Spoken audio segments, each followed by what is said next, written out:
who has been outspoken on matters of China, and jumped straight into Tim Pallas yesterday. Senator Paterson, good morning. Good morning, Neil. You accuse him of spouting communist propaganda?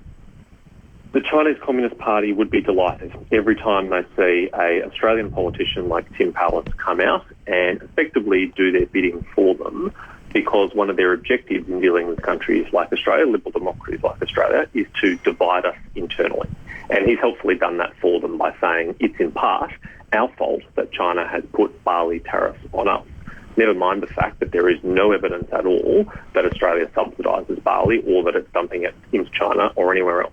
Why are they... Look, I know that China... Well, John Holland is a Chinese-owned company, isn't it? It's deep into Victorian infrastructure, the Westgate Tunnel, all this sort of thing. Is that the reason? Why are they kowtowing so much? I wish I knew, Neil. It's really strange to me. I mean, I think that it's not an unreasonable expectation from our politicians, state or federal, that when we're engaged in a trade dispute with a foreign government, and particularly when it is a foreign authoritarian government, as the Chinese Communist Party is, that the default is to back your own country. The default is to be loyal to your own country. And if you're not capable of doing that, then I think it'd be much better if you keep your thoughts to yourself. It's very clear to me that the Victorian government has no understanding and no expertise in foreign policy. They've got no responsibility for it. They should stick to their own task at hand. They've got a fair bit on their plate. Are you saying Tim Pallas and Daniel Andrews are being disloyal to Australia? Well, they're certainly not being helpful to Australia's national interests, whether it's the comment Tim Pallas made yesterday, whether it's them signing up to the Belt and Road Initiative, which, in my view, has undermined Australia in a critical area of our national security. How? Well, Australia is not a participant, very wisely, in the Belt and Road scheme, and when our friends and allies, particularly in our own backyard in the Pacific, ask Australia for our advice about whether they should participate in it, we urge them to think very carefully about whether it's in their interest to do so. And it's very clear to me that when you see examples like the Sri Lankan port and other substandard infrastructure where developing countries are loaded up with debt under the Belt and Road scheme, that it's not in the interest of these countries.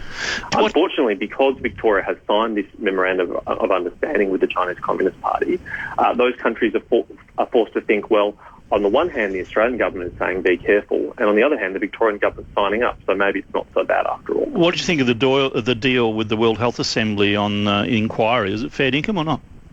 I'm very pleased that this passed the World Health Assembly last night. It passed unanimously. It had 137 co-sponsors.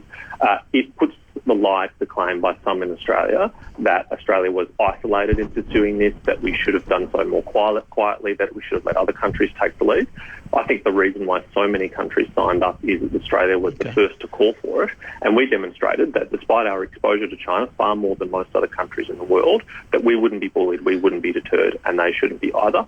So I'm very pleased it's passed. It will be a comprehensive inquiry. It will be an independent inquiry, and I hope it will get to the bottom of it. But as you say, will China cooperate? That's the key question, Neil, and I think it's in China's interest to cooperate, because if they want to put to bed some of the more wild conspiracy theories out there about the origins of this virus, then full participation is exactly what they should do. That's the only way that the world will be confident that we have the truth and that we've got to the bottom of this. Thank you for talking to us. I'm talking to a Box Hill councillor later who says Beijing is into subversive actions in Box Hill. Have you heard that? There certainly was an incident last year where a police station in Box Hill raised the Chinese Communist Party flag, which I think was a grave error of judgment. I imagine all those good Chinese Australians who have fled the Chinese Communist Party living in Box Hill would be thinking twice about going to Victoria Police there, knowing that they're flying the flag of the Chinese Communist Party. Thank you so much for your time. Liberal Senator James Paterson, one of the two members of the Parliament, Liberal members of the Parliament, very critical of China, including Andrew Hastie, the former SAS officer. I would point out, though, Labor Senator Kimberley Kitching has been also critical of Tim Pallas and Dan Andrews. So it's not just one side. Anybody on either side of politics can look at Victoria and say, what the hell are you doing? No wonder you call him Chairman Dan. Tom Elliott.